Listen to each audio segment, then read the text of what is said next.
Hi, everyone. Welcome. Thanks so much for being here. My name is Corey Anderson. I am a research analyst here at the Pacific Northwest National Laboratory.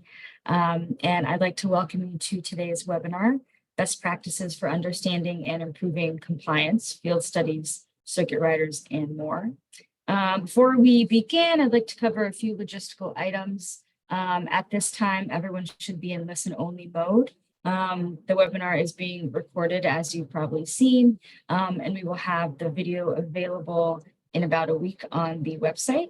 A PDF presentation file is also available now on energycodes.gov, and feel free to grab that, download it, and follow along, and also you can refer to that later as well. We encourage you all to ask questions anytime. Please use the Q&A function in Zoom, and we'll make sure that the chat is working for everyone as well if you have any other kind of logistical questions, but Q&A function is the best place for that. And try to put the name of the speaker who your question is for if you can when you ask that question. We will have CEUs available from AIA and ICC if you are watching the live webinar. And we will have a link later at the end of the presentation. So once we post that link in the chat, you'll just go fill that out and say whether you want AIA or ICC credits. And we will email everyone a certificate about a week later if you've attended. So today's webinar is part of the Building Energy Codes program webinar series, which happens on the third Thursday of each month at 1 p.m. Eastern time. Here are some of our other upcoming webinars, and we'll be having a few more that we will release the titles for coming up as well. You can go to that webpage to kind of read more description about these and register, and we'll be posting more information soon.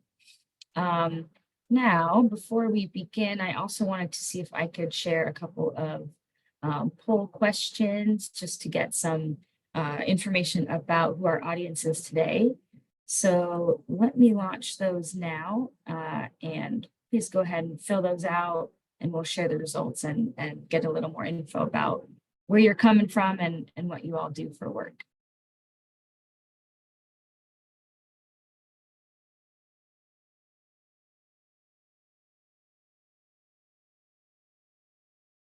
All right, cool. We got some good answers coming in.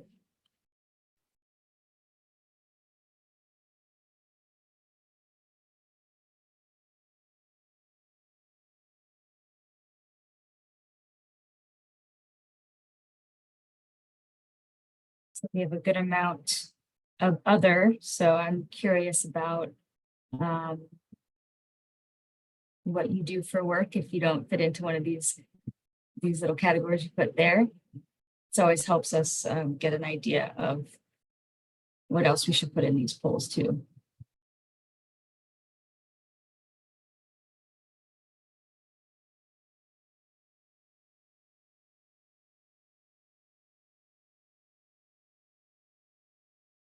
Oh, so here are the results. This is who we've got in the room.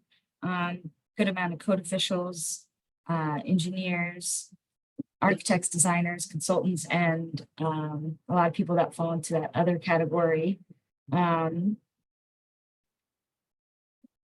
you guys able to, let's see, make sure everyone can use the chat and should be able to now. And if you can use the chat, feel free to add in there why you put other and what you do for work.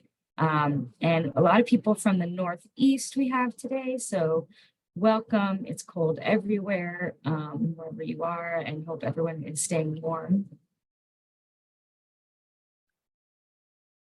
Cool. Thanks for putting some of those titles in the chat.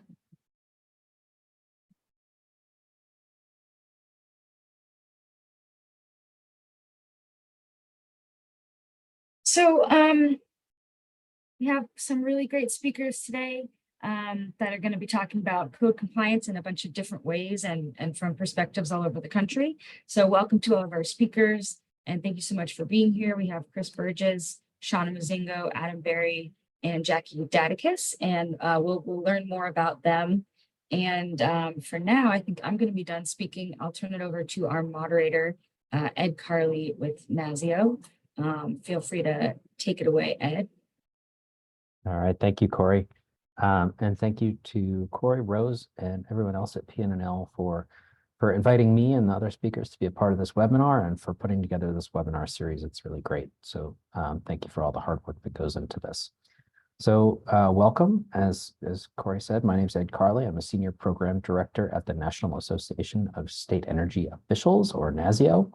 So just quickly about NASIO, we are a resource for and about the 56 state, territory, and District of Columbia energy offices. I lead our buildings program, which includes our building energy codes work. So I'm serving as the moderator for today's webinar, and we have a really great panel of 4 speakers lined up today. We've got, so first we're going to hear from Chris Burgess, who's the technical lead at the Midwest Energy Efficiency Alliance, followed by Shauna Mozingo, who's the president at the Mozingo Codes Group, then Adam Berry, who is the senior program manager for the building codes at the Colorado Energy Office, and finally, Jackie Dadakis from Green Coast Enterprises. Jackie is also the technical chair of the Louisiana Code Council. So Chris is going to speak about building energy code collaboratives, field studies, and circuit riders. Shauna is going to speak about her experience providing building energy code training, working on field studies, and providing circuit rider services. Then Adam will talk about how the Colorado Energy Office oversees code activities, supports the state circuit rider program, and provides funding to Colorado jurisdictions on for technical assistance. And Jackie is going to speak about her experience as the chair of the Louisiana Code Adoption Committee that adopted the 2021 International Energy Conservation Code. So before we dive in, I do want to provide a little bit of context. So the focus of this webinar is on understanding and improving code compliance. So, it looks like this, just from briefly looking at the poll results and the folks who chimed in via the chat, this audience really knows, building codes are really effective for improving efficiency and resilience, but only when the newly constructed buildings actually comply with the code. So for that reason, it's really vital that training programs have data about what's happening in new construction and new buildings in each state. And so field studies are a way of gathering this data.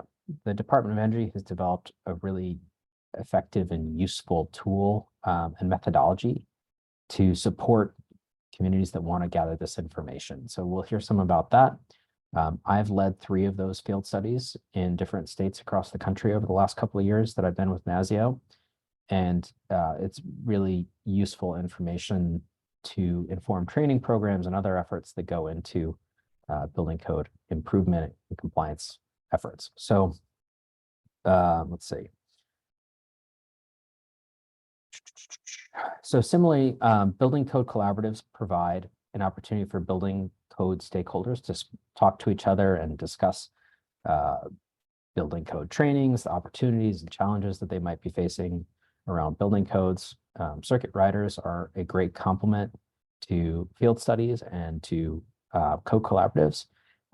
Their work benefits from field studies because they have some information about what's happening in the construction industry.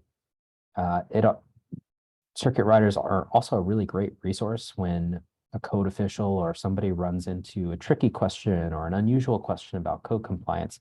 They can sort of serve as a force multiplier and help identify answers to those questions. So our speakers today have experience. I don't think that the slides are changing at the moment, so I don't have any slides right now. Our speakers today have experience working on some or all of these programs and working to advance building codes in their communities. So I want to just encourage people as you're listening to this session to think about how you might be able to use the discussion today, the webinar today, to advance codes in your community. I want to encourage you to think about how you might use this to apply some of the funding that's available through the Inflation Reduction Act and the Infrastructure Investment and Jobs Act There is a new Resilient and Efficient Codes Implementation Grant Program that is due to come out in the near future, from what I understand. And that'll be a great opportunity to fund field studies and other training opportunities. It's very flexible funding, so coming soon. Keep an eye out for that. There really are unprecedented amounts of funding available for building codes at the moment, and so you can do a lot of good in your community. I encourage you to think about how to apply the lessons from today for that. And also think about who the partners that you might engage in your community are, and if there are opportunities for tribal nations to be a part of those groups. So with that, our first speaker will be Chris Burgess from the Midwest Energy Efficiency Alliance, MIA. And Chris, the floor is yours.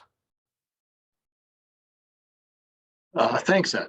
And yes, I'm Chris Burgess with the Midwest Energy Efficiency Alliance, and I'll be talking about the Midwest experience with one of my favorite compliance support programs, Circuit Riders. Next slide, please.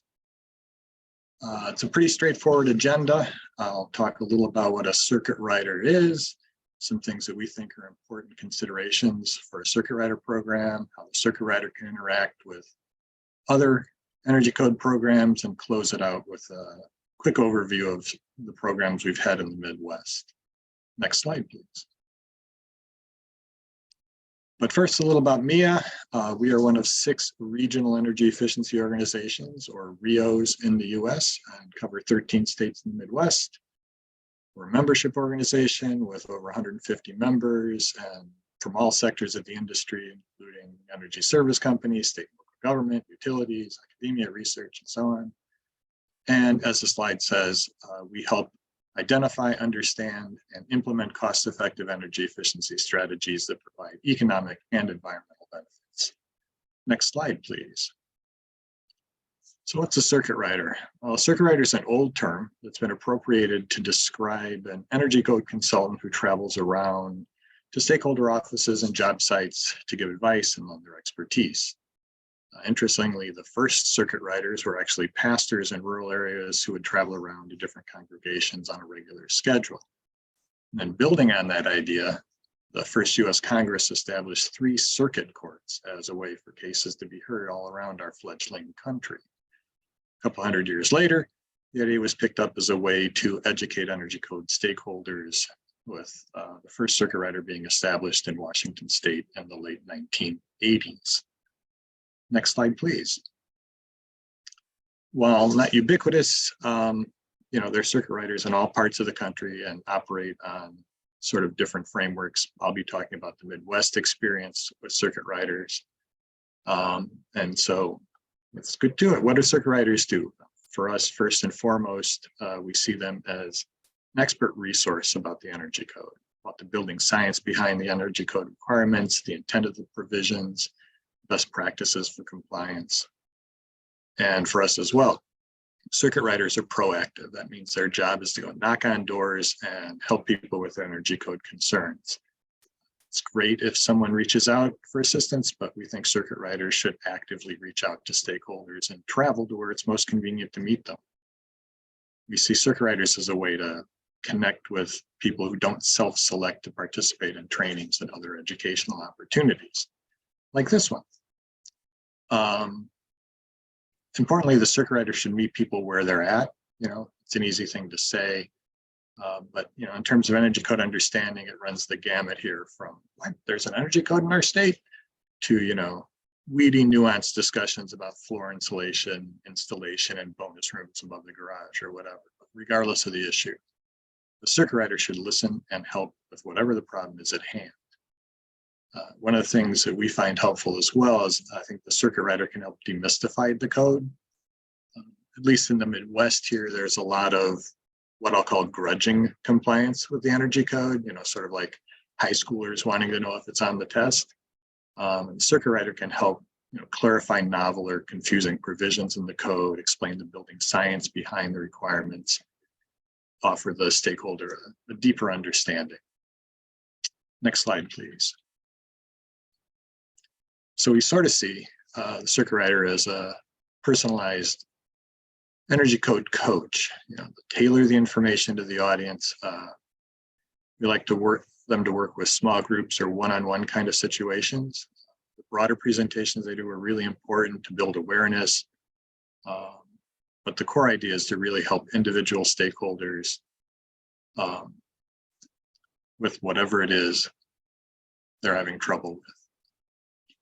And it's important to explain, as sort of implied before, that more than just the technical requirements of the code, explaining how the code requirements are grounding in solid building science, what best practices for field compliance, how the provisions of the code work together to improve the quality of the building is really important. And obviously to us anyway, providing those useful resources to stakeholders goes a long way to establishing that trusted advisor relationship. Next slide, please. But there are limitations. A circuit rider isn't everything. And one of the things they're not is someone acting in an official capacity. Can't approve permits, they can't issue certificates of occupancy. And unlike the pastors and judges from days gone by, they don't provide official interpretations. That's the purview of the authority having jurisdiction. And the circuit rider needs to be clear on the limitations of that job and convey that to the stakeholder. Next slide, please. So how do you go about, or how do we go about establishing a successful framework? Circuit riders, as I said, have no official authority, so there's really no carrot and stick approach that makes sense. There is no stick. And I don't know of a program, frankly, that has enough carrots to just pique people's interest. So the cards you have to play are really just the availability of the stakeholder and, frankly, persuasion. Given that reality, we put a strong emphasis on getting the right messenger. The big text on this slide says, get a good messenger with deep expertise, and you're halfway there. But you do have to figure out where the messenger should go and when. This is really a balancing act between planning out trips ahead of time, but also being able to take advantage to opportunities as they arise. There's no single best path here, but maintaining operational flexibility is key. We have only used circuit riders who reside in the state, or at least have significant contacts and work experience in the state. Having that sort of local outreach tends to make the circuit rider feel more accessible to stakeholders. Besides having the ability and willingness to travel, circuit riders also have to have good people skills. They need to be able to listen, be respectful of stakeholder concerns, willing to work through whatever the issue is, find an achievable solution. Top shelf knowledge, yep, got to have that, but also somebody willing to say, hey, I don't know, but I'll find out, I'll get back to you. Put that another way, establishing trust, which is what one of the core things this program is supposed to do. It's more important to be helpful than omniscient. Right. Next slide, please. And while the messenger is important, so is the message. Like any good message, materials, communications, clear, concise, complete. And I know that can be tough with the effort. Fundamentally, you don't want to lose people in a word salad of technical terms and nuance, but you still want to give them the full picture. You can tailor that message to the audience. If you know what the audience is interested in, that's really great ahead of time. At the end of the day, you don't want to spend a lot of time talking about duct sealing if the audience wants to know about ceiling insulation. Which is not to say you can't talk about the things that you think are important or expose the audience to a novel viewpoint. For example, when talking to home builders, our circuit rider in Missouri has had success framing blower door testing as cheap insurance. Provides documentation that the home meets the code. So if customers call back with mold or indoor quality issues, documentation's there, it's happy. It was built right. But tone is also important. As I say, there's a fair amount of resistance to the code here, and so we try not to be dogmatic in our approach with the circuit rider. You're there to provide help and advice. And there's always something to build on. Most stakeholders are maybe doing well relative to energy code, some have more challenges. There's almost always something that's being done right, and that's an opening to build on. And building on the strengths that are already there is really a good way to help stakeholders get to the next level. Next slide, please. So some of this is sort of reiterating what I've said, but it's important to deal with the local reality. This is a boots on the ground thing. So you want to make sure you know what's going on there. We also found it's helpful to go where stakeholders already go. For example, found lumberyards to be a really good venue in rural areas. That's where home builders go to ask questions, and that's where you want the products there to be stocked. Follow-up is equally important. Regularly checking in with stakeholders helps establish that trusted relationship. And that trusted relationship is what will help the circuit rider guide stakeholders to improve compliance. It also helps the circuit rider, be aware of current concerns and what's happening on the ground.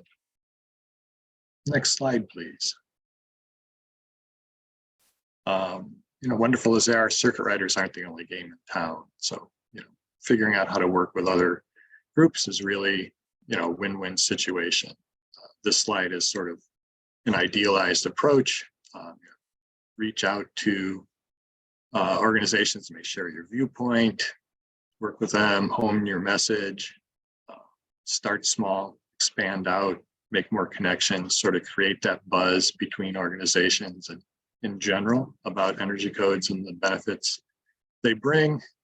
And working through existing organizations is also very effective. Next slide, please.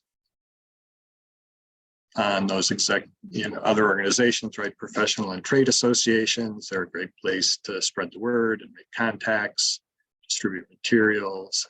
If you can get on the agenda, that's great. We've done presentations at our circuit riders, at HBAs, at ASHRAE, code official associations, and so on. We've done lunch and learns. We've done trainings for local code official offices, wherever the opportunity arises. Offering CEUs obviously helps boost interest. If there's an energy code collaborative, I mentioned those in the state, that's a really great place. Multiple stakeholder viewpoints, they can really help pinpoint a geographic area or a topic area that needs attention. They're also really good at providing feedback on past efforts, guidance on future opportunities. With traditional trainings, I say they're not the only game in town. Opportunities for cross promotion or even co-teaching, whatever it is there. Next slide, please. I'm going to close out here with just sort of the circuit rider programs we've done, a little overview of that. Kentucky was the first program we did. It was done in conjunction with field study. You'll hear more about those, are a great source of information. Typical energy code construction practices. The collaborative traditional trainings was one complete package. Kentucky, one unexpected bonus we had is that Kentucky has a centralized state level HVAC permitting system. And we were lucky enough to have a retired code official from that division act as our in-state facilitator. And that just opened a lot of doors for us there. Missouri was the first utility-sponsored circuit rider program in the MIA footprint. It was initially a claim savings program, so the utility was going to claim savings for their investment in the circuit rider against their requirements. In the end, the utility didn't claim savings. They found the opportunities for customer engagement and improved the building stock to be really the benefits they were looking for. That program also had a traditional training aspect, a recent field study, and established a collaborative. Next slide, please.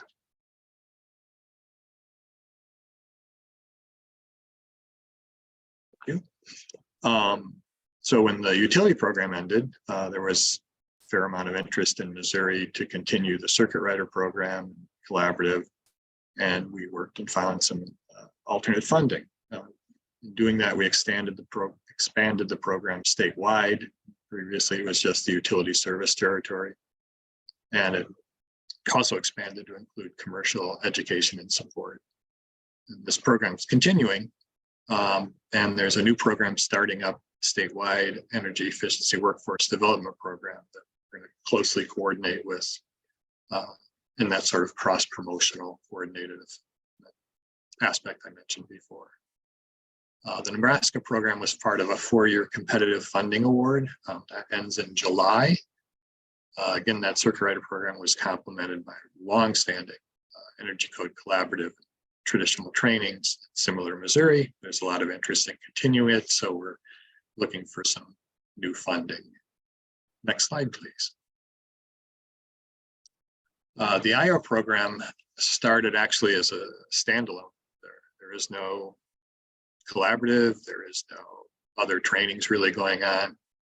So we did a lot of work the first year on awareness and outreach, and unfortunately, the firm that was hired lost their founder and president and ended up closing their doors. So we are in a sort of pause as we search for a new circuit rider in Iowa. At the same time, we will be starting up a field study in a few months in Iowa, which would be really great to get that information going on. And then in 2024, there are 3 other states that are scheduled to start programs: Michigan, Minnesota, and Missouri. Some are utility sponsored, some are not. Some have multiple circuit riders, some don't. Some have both commercial, some residential. So there's a lot of activity there and experience to learn. So I'm really looking forward to that. Next slide, please. All right, so just sort of to close it up, things, that I think are important, choose a good messenger, start, your outreach where acceptance is likely, connect with those other initiatives, really create that buzz about the importance of Energy Code, and be flexible and adapt to local conditions. Next slide, please. This is the shameless plug. MIA is hosting the Midwest Energy Solutions Conference, January 30th through February 1st in downtown Chicago. It'll be about 800 people, all kinds of programs, including an Energy Code workshop. Plenty of time for networking, connecting. There's a link there if you're interested. Still time to register. And I think, next slide, I think that's it. Thank you very much. There's my contact information, and back to you, Ed. All right, thank you, Chris. And I know everybody wants to go to Chicago in January, but it really is a great event. So it's a perfect weather. I don't know what you're talking about. if you're a polar bear, sure. Thanks a lot, Chris. That was great. And we got some good questions that came in. We'll save those till the end. I would remind people, please use the Q&A feature. It's down on the toolbar at the bottom of the webinar to submit your questions, and we will get to those. Please do also include the name of the person that you're posing the question for. And with that, we've got Shauna up next. Shauna Mozingo, I'm going to hand it off to you. Perfect. Thanks, Ed. Hi, I'm Shauna Mozingo with the Mozingo Code Group. And yes, I am a circuit rider for Nevada and New Mexico. And we don't call it circuit rider in Colorado, but Adam will get into that here just shortly. But I do love to do field studies. And I think that the field studies, this is what I'll talk about the most today, because it probably provides the most resources for me as a code trainer and as a circuit rider because it helps guide me where I need to go. And so that's what I want to talk about today, is field studies and how we use them to get better compliance and for actually a multitude of things. So with that, I will move forward. A little bit of background on field studies. The Department of Energy came up with, there have been different methodologies, and I've used different methodologies out there depending on who's asked me to do a study. I do commercial studies. I've done commercial studies and residential studies. There's also a multifamily methodology that's available out there, but the one that I like to use the most, this is also a shameless plug, is the one that the Department of Energy in combination with PNNL put together back in around 2010. I like it. It's more aimed at energy saved and energy left on the table, but it provides a whole lot of other information, and it doesn't have that compliance word too much associated with it, which a lot of people aren't excited about. So I like to use it. I'll show you more about it in a minute. It's really designed with privacy in mind. So you'll see that as we go through, when I show you some of the things that we look at, it's definitely privacy in mind. What we're really trying to do is get these studies done and gather as much data as we possibly can, and keeping it while still keeping it private so that people are not afraid for us to come back. Right? We want to keep studying every few years to see what has changed, what's gained, where do we need more training, and what do we need to do differently. And so we can only do that if people let us keep coming back. And the only way to do that is, well, one of the ways to do that is with some privacy in mind, where we're not showing you everybody's specific results, and this guy did this and this guy did this, and and so we're good that way. Also in the study, I would say you can't determine compliance of a building, right? Because you can only go into every building one time, so that we're not bothering a bunch of people and affecting the construction process or the inspection process or any of that. We're just in there strictly collecting, gathering some data, and we can only go into every one building one time. So you're either there before some things are installed, or you're there after some things are covered up. And so there's no way you could gain full compliance or determine full compliance. So it's not necessarily a per building compliance study as much as it is a big, huge sample set of buildings. How are they complying overall?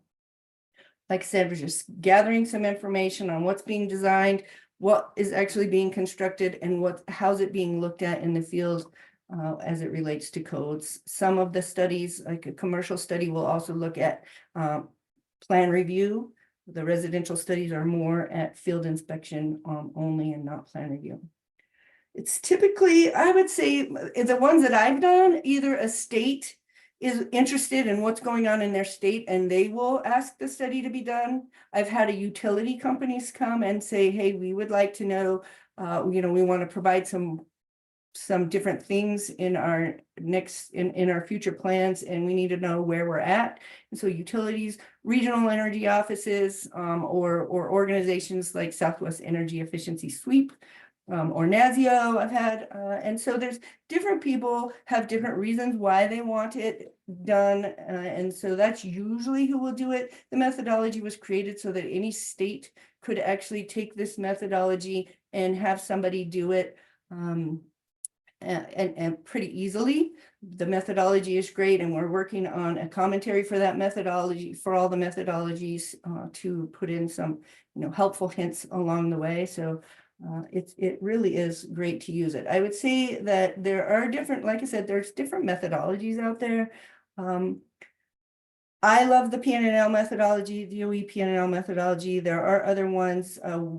I did a commercial study back in, I think, 2010 maybe, and there wasn't a national methodology for that, so we kind of had to create one as we were going, and that was a great methodology too, that I worked on in cohort with group 14 engineering.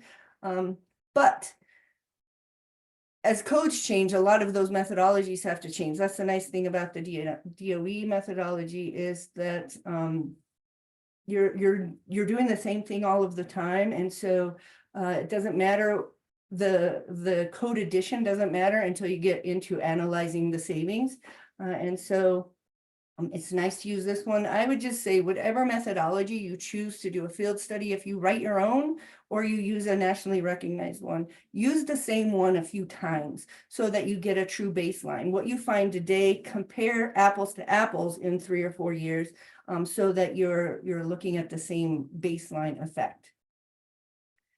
Some of the goals, what are the primary goals? I guess it depends on who you are, on what your goals are. Sure, there are people that are interested in the savings. Are we gathering significant data so that we can determine savings, energy saved by complying with the code, energy left on the table for non-compliance? Looking at a baseline, for me, I love looking at it as a baseline, as I help a lot of states or jurisdictions adopt new codes. And a lot of them say, oh, well, we're going to amend this out, or we're going to amend this back, or we're going to take the blower door test to 5 air changes per hour. And I could say, wait, have you looked at what's actually happening, or are you caving to pressure? Let's look at what's really going on in your state, because maybe you don't need to amend to 5 ACH 50. You can still do your 3 ACH 50. Let's just go look, right? And so we'll go and do a study, and we'll find that their average blower door is, this just happened last year, a state that was getting ready to move forward. They're like, well, we're going to amend to 5 air changes per hour in a jurisdiction that, or in a state that would require 3. And I said, I just did a study in your state, and your average blower door test is 3.5. So if anything, you're almost there at the 3 ACH. So let's a little bit of training and some, attention to detail. We can get to 3 ACH really easy. But if you're going to amend to anything, amend to 3.5. That's the average, right? Don't amend to 5. So that's the nice thing about creating this baseline. Here's where we're at. A lot of states are getting ready to go to a new code, and they want to decide what they need to amend or what they need to do. They can get this baseline of where the majority is at. So it's nice for me to help me develop training programs to provide some useful resources to the builders, some help support the state energy goals, of course, and totally to increase code compliance. But I like it. For me, the training, I can look at the building science and say, man, okay, we did this study especially for residential buildings. We did this study. Yes, you're passing your blower door. Your average blower door is under 3 ACH. But look at these couple other here's a couple places, at the top plate or at the rim joist or something where we found constantly missing the mark or not getting quite a seal. It's not just about energy savings, right? It's not just about code compliance. Where are you going to have some failures in your building? Let's show there. And so you can find all kinds of different things in the study. They're formed to figure out where we need to train, where we might need to change the code because nobody is understanding it, as we go through or whatever. There's all kinds of things that we are finding out so that we can inform local jurisdictions. We can inform the builders and the designers, and then all of the trades associated out there. I've had insulation manufacturers call and say, hey, what type of insulation do you see all the time? Or how are people using this? Or where do you see people misunderstanding the continuous insulation installations or this type of insulation or things like that. So there's all kinds of people that are getting some benefit out of the studies. I would say that, as we gather the data, I'm not going to go into a lot of how every methodology works. This is simply a screenshot of the residential study. The commercial is a little bit different. The multifamily is a little bit different, but in all of them, you never go into a building more than once. That's across the board. And in all of them, there's a sample plan. So what happens is we gather construction data around the state. Where's the most construction happening? Where do we have a good chance of getting a good sample, a good varied sample? We give all of that construction data to PNNL most of the time. The state could make their own, or whoever's doing it could make their own sample plan. But PNNL does a great job of doing it. So I give all that data to PNNL. They spit out a bunch of sample plans. You have to get 63 of every item on there. So you have a good chance if you go into these 10 or 12 cities or jurisdictions or locations, and get X amount in each one, you'll be able to get 63 full sets of data. And so they spit out a bunch. Then we take those sample plans back to the state or whoever's hiring or whoever hired you to do the study, and finally narrow it down to one final sample plan. Here's where we're going to go, how many buildings we have to get in each city. Some of it's based on where construction really is happening so that you're getting a good sample there, and some of it is, maybe the state is really wondering how's this jurisdiction over here doing, or not really how's that jurisdiction doing, because it is you do scrub all that data. They don't know. They know that we will go to that jurisdiction, but they won't know how that jurisdiction did, because it is anonymous. We scrub the data. I'm the only one that knows what buildings I went into. That's part of keeping it anonymous and keeping it private so that people will allow us back. If I go in and say how this building did, or this builder did, or this code official did, I won't be allowed back. And we get way too much data off of this to not be allowed back, right? So it is anonymous, but they could say, please include this jurisdiction in your entire sample. So when the results are presented to everybody, it's as a state. Here's the cities and counties we went into, and how many buildings we went in each, but you don't know what subdivision, what address, what builder, you don't know any of that. You just know as a state, here's the results. And we'll look at those. So definitely we work super hard to get a mix of different kinds of, production builders or custom builders, different locations, different sizes of cities, different types of rural, of major city, whatever, just really wanting to get a great statistically valid, sample out there so that we have results that truly represent the whole state. And so we work really hard on that when we're going out there in the field, not getting the same builder in the same subdivision, right? Like, oh, I got this house right here. I'm not going to get another house in that same subdivision unless, I'm getting rough stuff here and maybe final stuff here. But I'm not going to get the same builder. I'm not going to get the same subs. I want as big of a sample as I could possibly get. That's how it's supposed to be done. And so there's a lot of things that we look at. DOE has its top 8 items. So those are things like, duct testing and what is the air leakage results and the insulation and those kinds of things. But some other things that we look at are what paths of compliance do people use the most, so that we know where training needs to take place, or we can look into that. What code edition are people doing? Even though you're on a state code, people might be complying with a different edition of the code, which we found in a couple states. What kind of equipment is being installed? Do they use high efficient, or is everybody putting in the minimum efficiencies? Like, these are some of the things that we find. This slide I used when I was teaching some of my findings for one state. And so for that state, they determined that when we gathered all the data and gave it to PNNL, they would determine compliance and energy saved based on the 2018 code. This study that I'm going to show you some sample results from, we did this in like 2019. And so the majority of people were on 18. And so the state was going to go to 2021 later. So they wanted to get a baseline of where they were at on that 18 to determine how big of a jump it was going to be and what they needed to consider moving forward. So that is also part of this study. You can determine which edition of the code you want to compare to.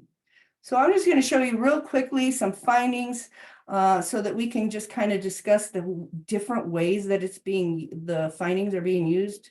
Some is definitely on energy conservation, but some of it is on building science and just all kinds of things. So let's just kind of look. Here's one state where I did a residential study. We say, oh, well, here's the average size of house that we looked at in this whole state. There were houses that were maybe 600 square feet, and there were some that were 10,000 square feet, but the average is 3,100 square feet for the study, right? We had this many basements, conditioned crawls, vented crawls. I like to keep this up there because I want you to see how diversified we try to be in the study, so that you're really getting a good picture of what we looked at, and that we did look at all kinds of different things. Some other things that we find, okay, in this one state, they were a home rule state. So that means they don't have a state code per se. And so it was interesting to see who was on what edition of the code. We had some on the 06, and so we could see a good mix of the code. Again, this study was back in 2019. And so no 2021s yet, and it was interesting, I think, to see what paths of compliance people use, that 91 of the homes that we looked at went total building performance. Okay, well, that gives me a good idea of where I need to focus training. And why did only 31 go prescriptive or 6 use ResCheck and nobody went ERI? Like, why is that happening? And so you look and you can figure out that, okay, the prescriptive is usually the custom builder who builds 1 or 2 houses a year, and they're out in a more rural area where there aren't a bunch of energy raters or whatever. And you just start learning more and more about what's happening where and why. And so we use this data for a lot of things. Interesting, even though nobody went ERI, the performance path, the software, you can see what your score would be. And so that's nice to see, okay, we were at a score of 58. This is in a climate zone 5. If somebody did go with the ERI path, they're not too far off their mark at a 58. So a little bit of training, a little attention to detail, and they could meet their scores, right? And so just nice to see this kind of information. Different people will use it for different things. But this is some, get into the hardcore data of the air leakage. In this state, it was a climate zone 5 state where it has 3 air changes per hour required. We came in at 2.6 as the average. Yes, there was a high of 8.9, but some lows of 0.96. When you have a high of 8.9, that brings your average up higher. So we had more under 2.6 in order to keep that average at 2.6. So you could see we had even more houses under 2.6. So that's nice to know. Okay, that's the average, but we could probably, where did we find problems? It's interesting to see when you have an average of 2.6, everybody's passing, but consistently seeing drop ceilings, especially drop ceilings, rim joists, top plate to drywall, those penetrations not getting sealed. Great, you're still passing your blower door. Fine, that's great. But let the builder, let the designer know that here's some places you might have future problems in your buildings because air can get in there, and where air can get in, moisture can get in. And so you can have future problems there. And so it's nice to be able to identify those and show those to people. It's a really great, it shows, all the great information we get from these studies. And you and I have done the Colorado and Nevada one, and we had our training meeting the first week of March of 2020, and threw us a curveball. But that happens with every study. I would encourage folks to look through these slides just to see an example of what kind of data we collect. But I think we need to move on to our next speaker. And Adam will talk a little bit about how they used some of the data that we collected in our study. So thank you for that. And we got a lot of good questions that we will come to at the end here. And then I think we're going to queue up Adam Berry from the Colorado Energy Office. So thank you, Shauna.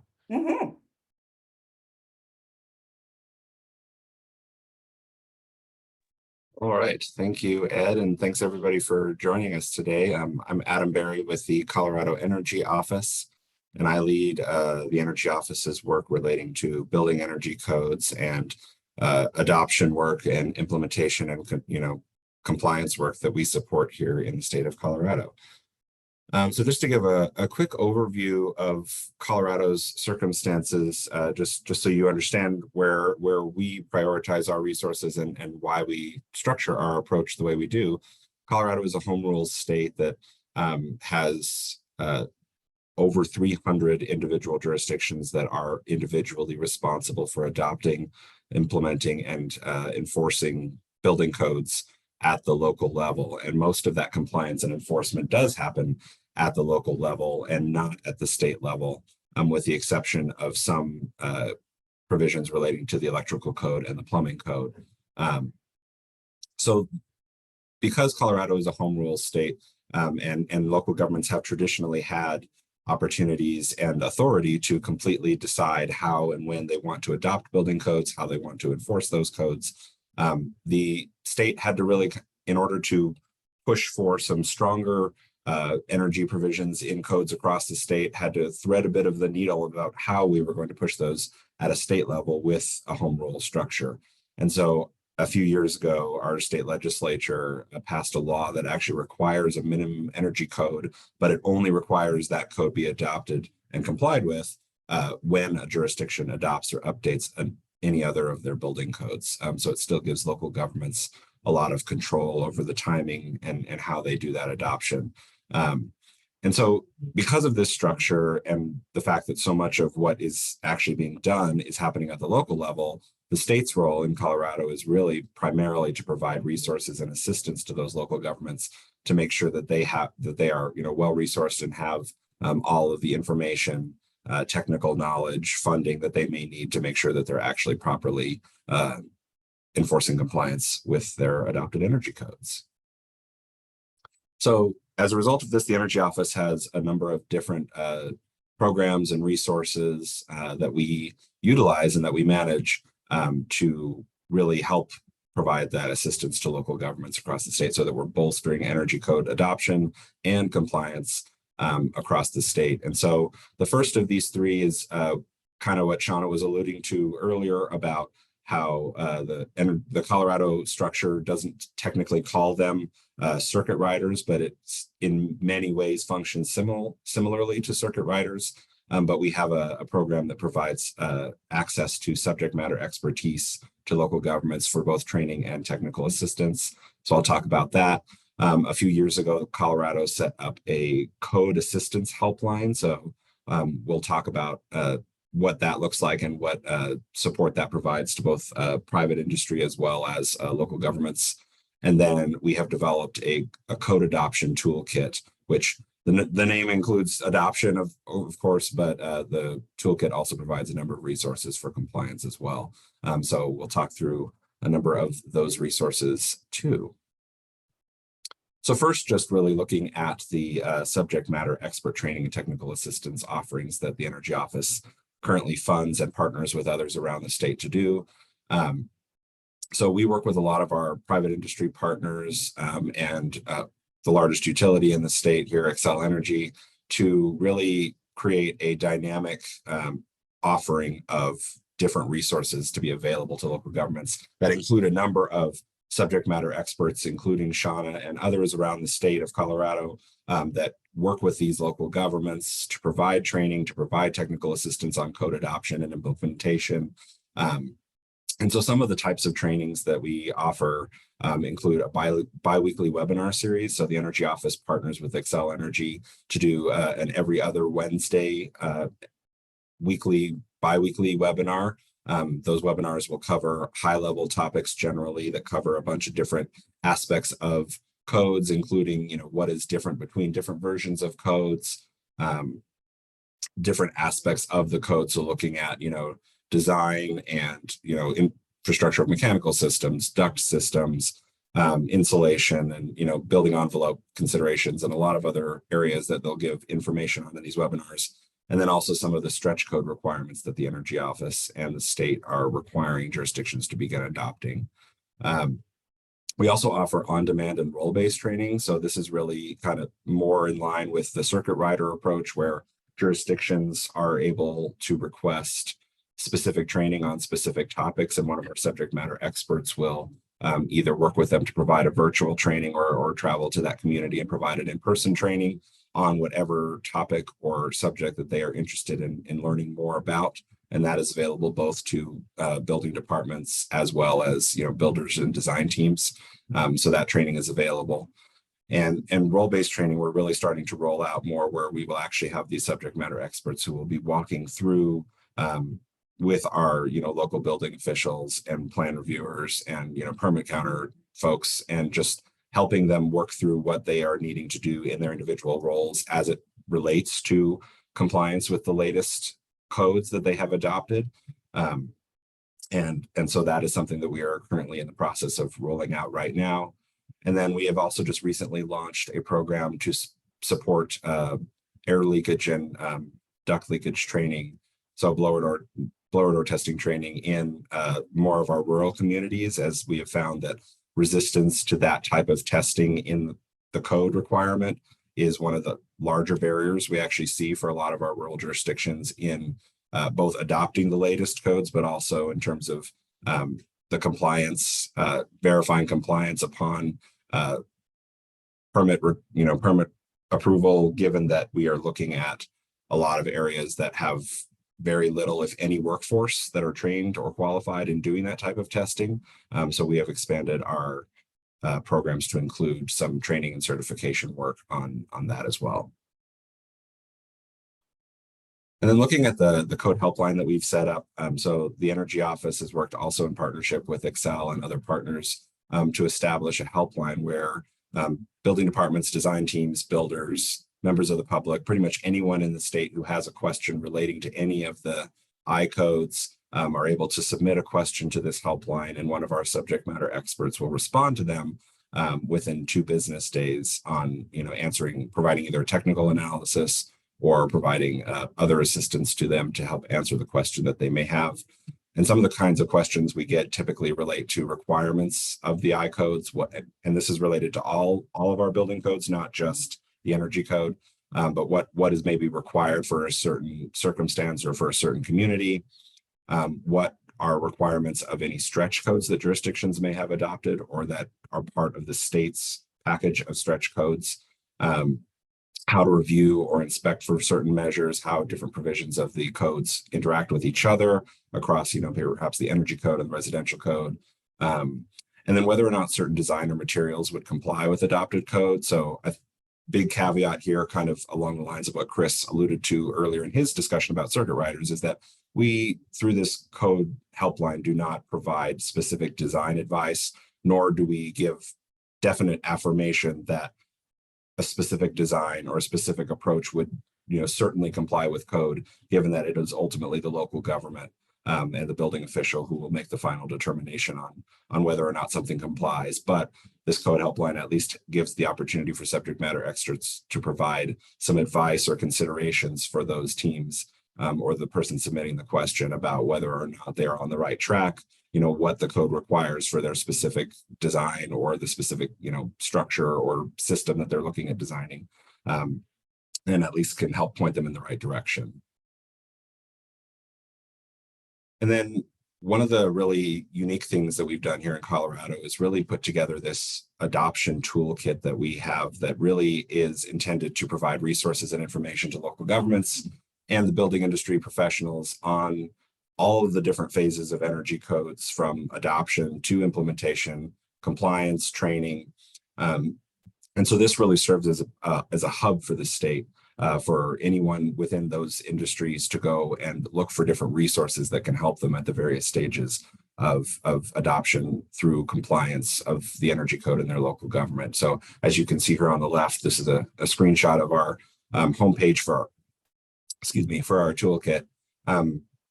And there's all kinds of different subcategories of information that these folks can come look at, including, what are the benefits of codes, how to navigate the process, what are the differences between the current energy codes and previous editions, some cost information and data. And then we'll talk a little bit more about specific compliance resources, links to different trainings and webinars that we have held in the past, and all kinds of things like that. So it really gives a one-stop shop for a lot of our builders and local to come and really access all this information in one place. So just going specifically more into the compliance types of resources that we have a number of different resources that we have developed, including different types of checklists for various editions of the IECC. As you can see on the right, we have checklists that go all the way back to covering the 2015 IECC that are checklists that for different phases of the compliance evaluation process, including plans examiner checklists, building inspector checklists, and commissioning checklists. We link in this section to the ResCheck and ComCheck guides that PNNL provides. There are different links out to cheat sheets for the manual J and D and S and N requirements, and then information on how HERS and ERI overlap and what the differences are between those two. And so last, I really just want to dive into some of the resources that the Energy Office in Colorado has been blessed with being provided through our state legislature and other funding sources. And we recognize that we've been able to do all of this work because we have a state legislature that has been very proactive about providing the Energy Office and the state in general resources for supporting energy code adoption all the way through compliance. And we recognize that not all states and not all jurisdictions are in the same position as we have been. And it can seem rather daunting to develop this ecosystem of compliance support if you don't have any resources to do that. So I just wanted to point out a few different areas where, if you're a state or a jurisdiction that is looking to get started in helping, build out this compliance resource ecosystem, there are several different ways to go about looking for funding to do that. Ed talked about one already. The federal funding from the Inflation Reduction Act and the Infrastructure Investment and Jobs Act is available, and we're talking, significant amounts of money here, almost $1 billion through the Department of Energy between formula funds and competitive funds to states and local governments. And that can really serve as an opportunity to kickstart any programs that are you are looking to initiate through that funding.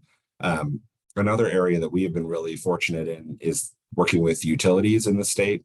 I've mentioned Xcel Energy a couple of times, as well as other utility partners that we have in the state that are very helpful to us in helping us roll out programs, helping spread information about the offerings and resources that we have.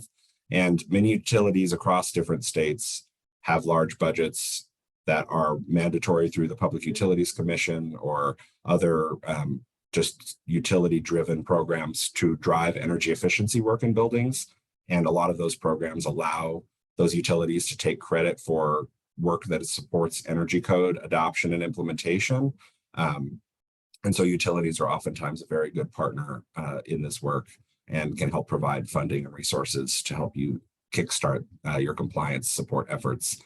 There are a lot of resources here that we have developed that are not necessarily extremely costly from a state's perspective to operate, including something as simple as our code helpline, where that provides the opportunity for folks to ask those questions and get answers in a very timely manner. And it's something where essentially the cost to manage that is just providing compensation to the subject matter experts who are spending their time to answer those questions. And so in terms of relative cost impact, there's a lot of benefit to the end user at a relatively minimal cost to the state. So just examples like that, where start with those resources that can help at least get the ecosystem going and don't necessarily have that high cost to the state or to the jurisdiction. And then work, as you're able to locate other resources or other partners to help you with this work, then you can build up your resources and your technical assistance from there.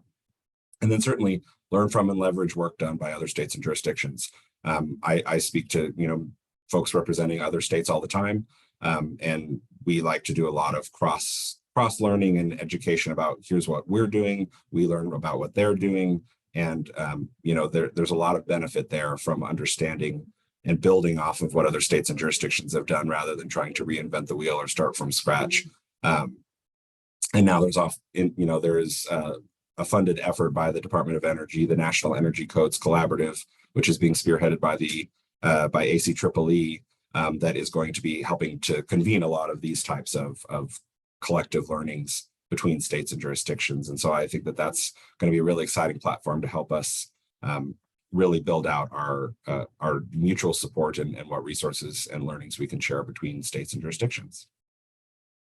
So that is all from me. Thank you all for listening in. And I see that there's a few questions come in, so I'm looking forward to answering those. And my contact information is here on the screen if you have any questions or would like to learn more about what we're doing in Colorado. And so I'll turn it back over to Ed. All right, thank you, Adam. That was great. And in addition to the IRA resources that Adam pointed to, do keep in mind the Resilient and Efficient Code Implementation Grants, which I mentioned. Those are from the Infrastructure Investment and Jobs Act. They're a little bit more flexible and open to more parties, although you do need to get support from your state to pursue those funds and should have state partners. But thanks, Adam. So next, last but certainly not least, we've got Jackie Datakis, who's going to talk about her experience down in Louisiana. And then we'll get to some of the Q&A if we have time. But we're providing responses. And then if you're interested in field studies, do take a look at energycodes.gov. there's lots of resources there if you go to technical assistance and then field studies. So, all right, with that, Jackie, the floor is yours. Thank you so much. And thank you to my other presenters, because Louisiana is at the very beginning of doing all of this. So this was very helpful for me today in our work. I am coming to you from New Orleans, Louisiana. I am the CEO of a real estate development company down here, but really talking to you all today as a member of the Louisiana Code Council about what our process has been over the last 2 years as we move from the 2009 IECC towards the 2021 IECC.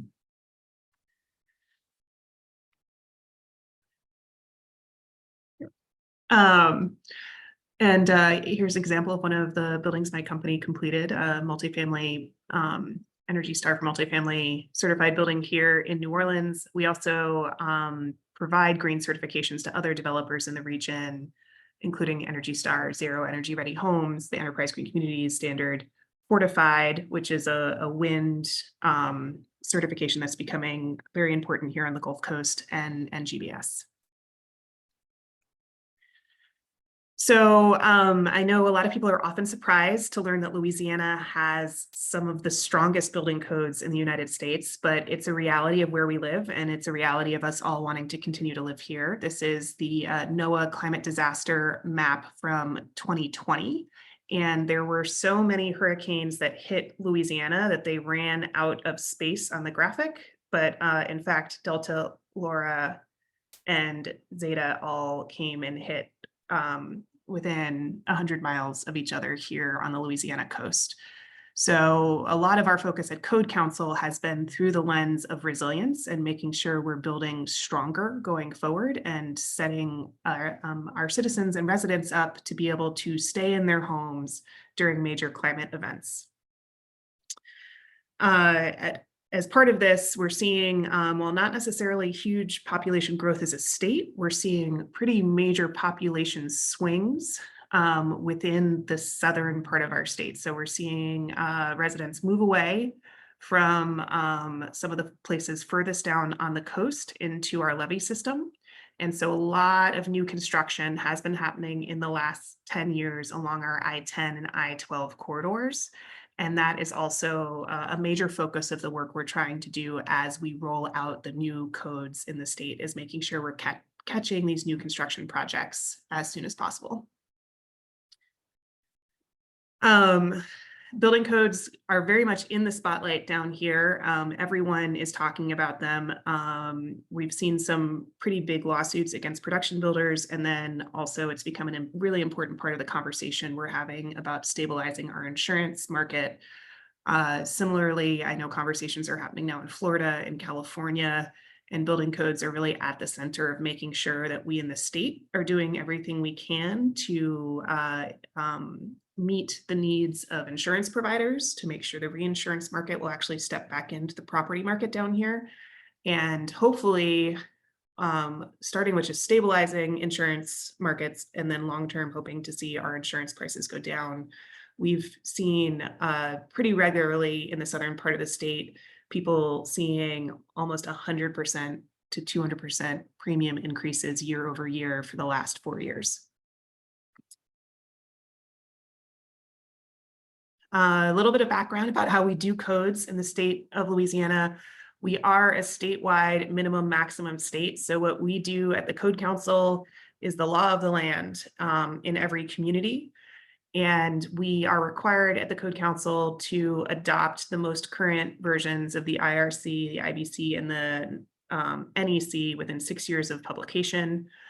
But when the Code Council was created in 2007, the enabling legislation had permanently set us at the IECC in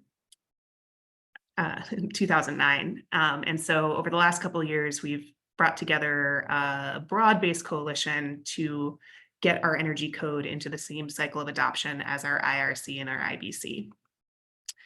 And this coalition was actually led by the Louisiana home builders, who deserve a tremendous amount of credit for getting us where we are today. Our HVAC contractors, who are represented here in the state by a group known as CELA CACI, our building officials of Louisiana, the local ASHRAE chapter, a group of affordable housing developers, and then me as the liaison from our code council to the legislature.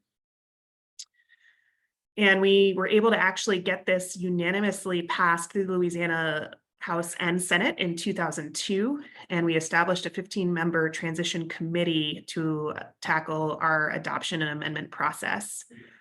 The big change, though, that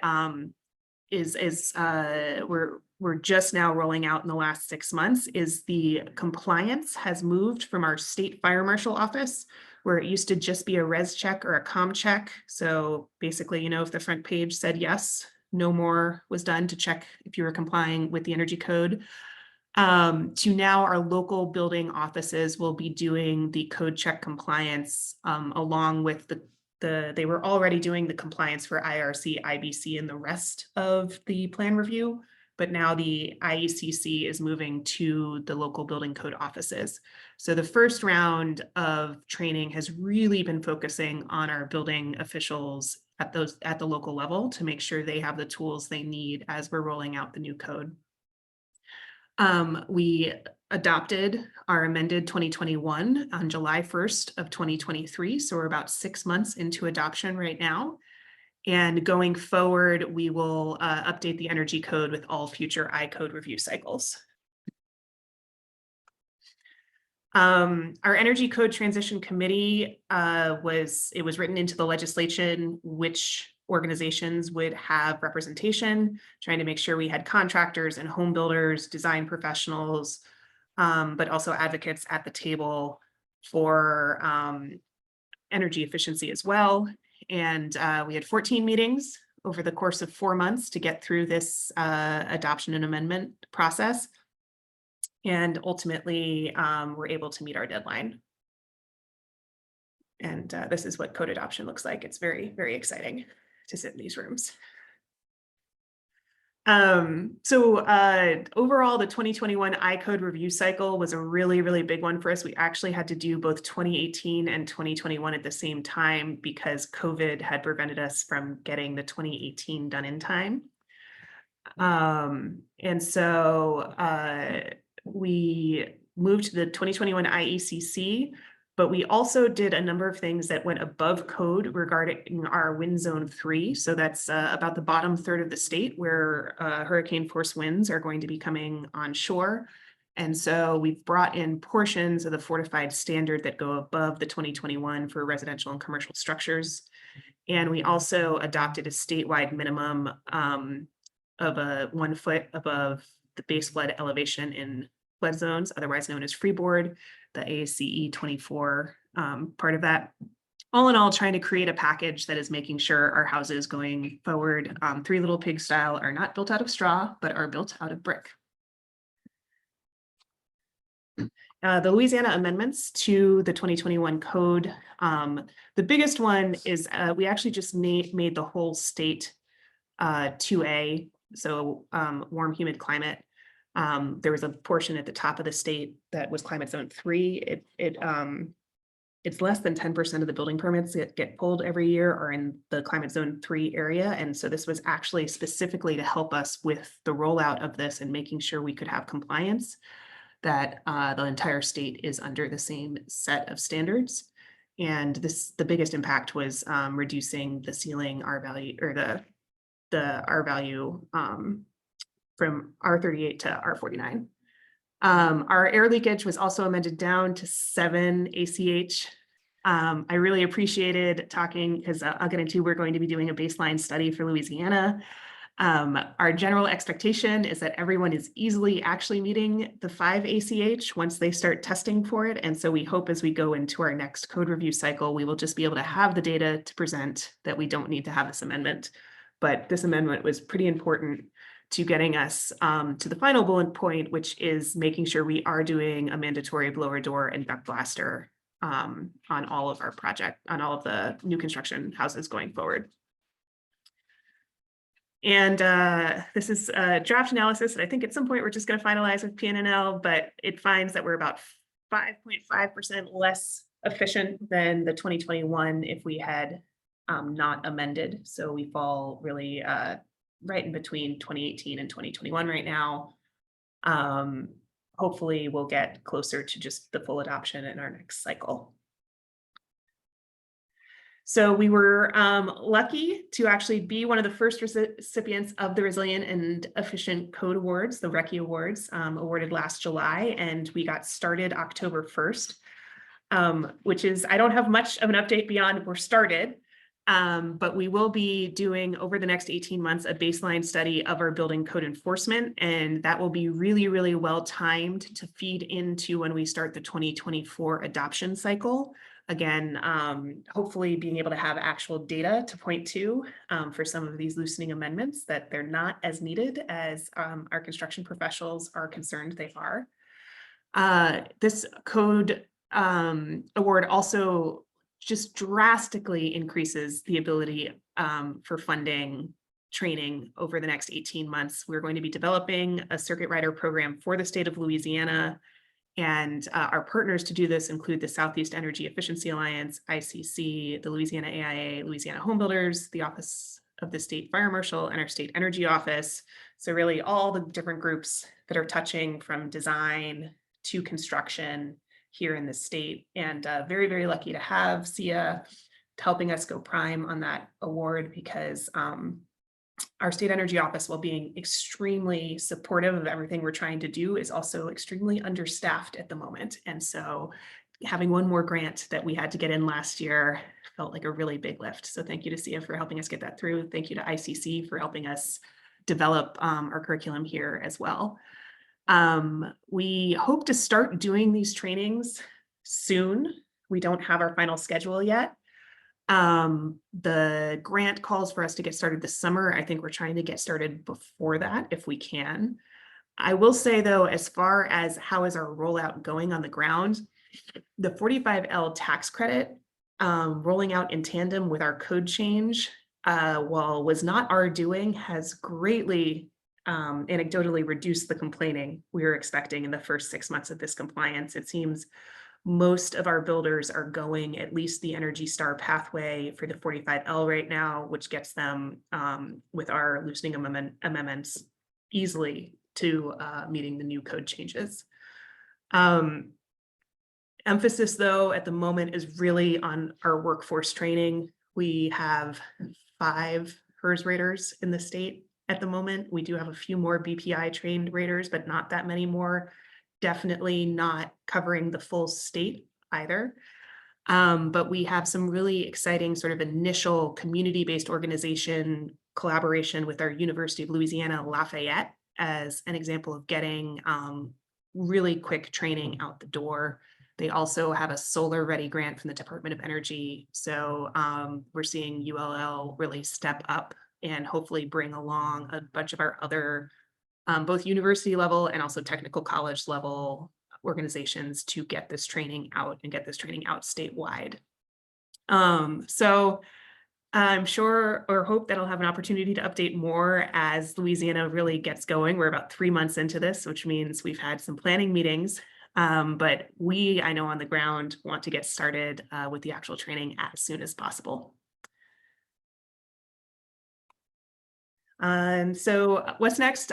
We were lucky to host Secretary Granholm for the announcement of the RECCE Awards in July. This is actually one of the Home Builder Institute training facilities in Hammond, Louisiana.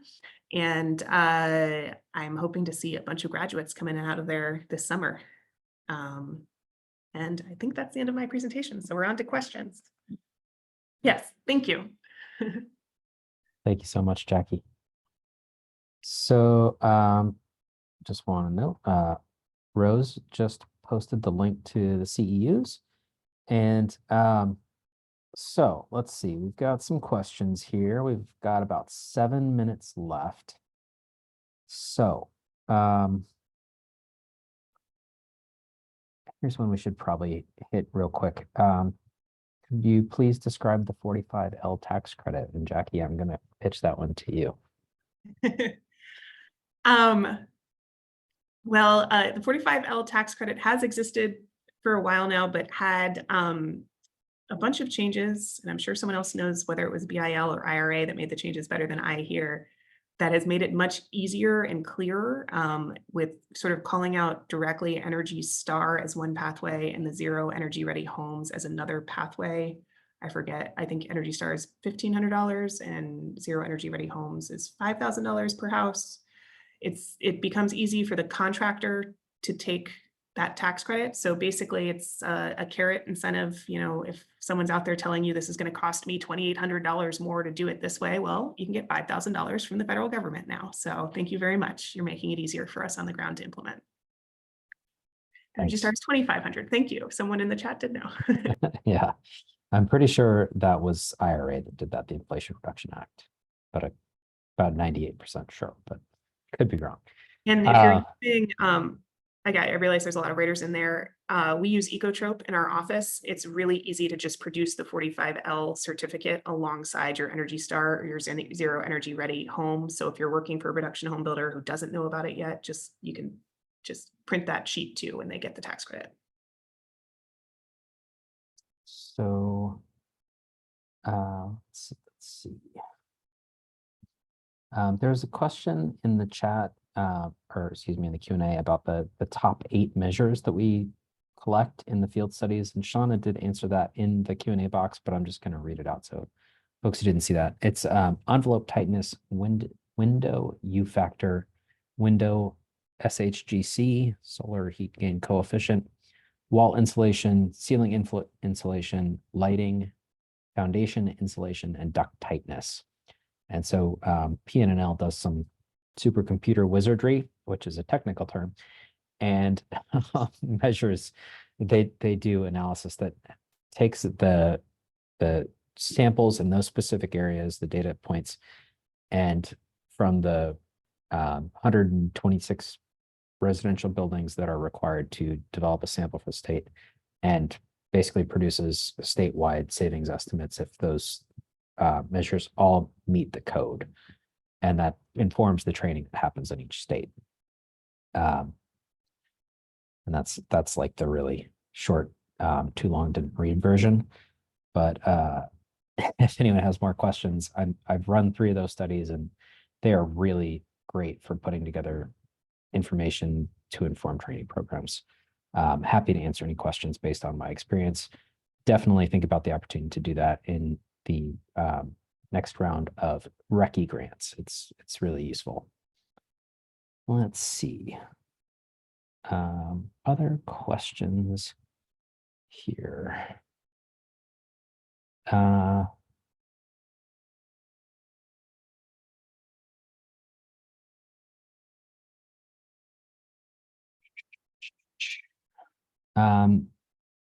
Don't want to only pose questions for Jackie, but a lot of the other questions got answered live. So Jackie, can you elaborate on the baseline study of building code enforcement? What is the baseline aiming to accomplish?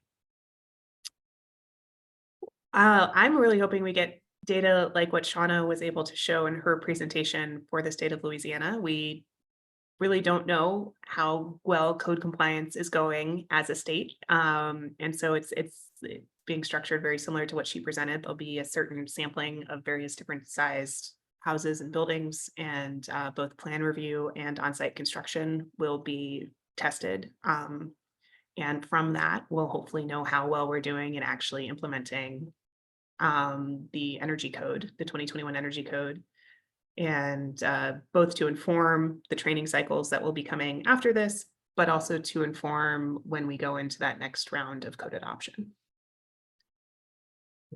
So I'm going to pull one of the ones that we answered in the Q&A, but for Chris, there's a question about how do circuit riders engage with building permit departments and local jurisdictions who don't necessarily want to be engaged? Gingerly. No, I mean, for our circuit riders, right, we're there to offer assistance. So if they don't want to engage, you try and figure out, well, what's your issue? Do you not have enough time? Do you not understand the code? Is there some specific thing that there's an issue with? You don't understand blow order tests? Can we set up one so you understand it? Now you can require people to do it. So we try and find out what the issue is and then work from there. Shauna may have personal experience with how to engage with code officials. No, I think, and that's I kind of how I answered it too in the chat was just, it's really, there's no set way. You just keep trying different things. What are people in their jurisdiction? Like sometimes the builder will come to me with something and I'll say, okay, I will go offer that kind of free training in that jurisdiction. I won't come to them and say, somebody's complaining about you. Hey, there's a free training near you, or you try, oh, here's a handout that I created that you can give out at your front counter, or here's some, you just keep going and trying different things, and sometimes they just grab something and they latch on, and then they're engaged forever. But it is a lot of trial and error, just trying to get in and get them. Yeah, there's no one Yeah. way, I don't think. I really, I think, Chris, you said you focused on the need to have someone with the right tone, and to reach, you really do have to have someone who has a sensitive feel for local politics and understands, it's that jurisdiction's turf, and you don't want to, it's not like I'm the expert here to help you. It's like, or to tell you how this works. It's, if you want some help, we're here. We can provide some support, but we aren't here to tell you how to do your job or anything like that. Very much so, and approaching the issue in the language they understand, right, or the Yeah. language they use. And so Yeah. that's also important. So then one last quick question for Adam. Could you, we're at time, I think, but Adam, would you expand on stretch codes? Sure, yeah. So I did answer it in the Q&A, but I think so in terms of the minimum state energy code requirements that I was discussing for Colorado at the beginning, those include the base 2021 IECC, and then the stretch code provision is there are requirements specifically addressing electric readiness, EV readiness, and solar readiness as part of our minimum requirements. And that applies both to residential and commercial. And then across the state, we see a very significant patchwork of requirements that go even above that, where you can be looking at anything from electric preferred, partial electrification, all electrification, compliance with net zero energy requirements, passive design. I mean, like there's a whole host of requirements that can go above and beyond our minimums, but that's kind of the general landscape that we see. All right, thank you. Well, I hope everyone will join me in thanking our panelists for being on this webinar today. It was been really great. I learned a lot. I hope everyone listening in out there did as well. And thank you to PNNL for hosting. Looks like we're getting some details on how to get your CEUs and how to access their additional information. So thanks, and everyone have a great day and stay warm.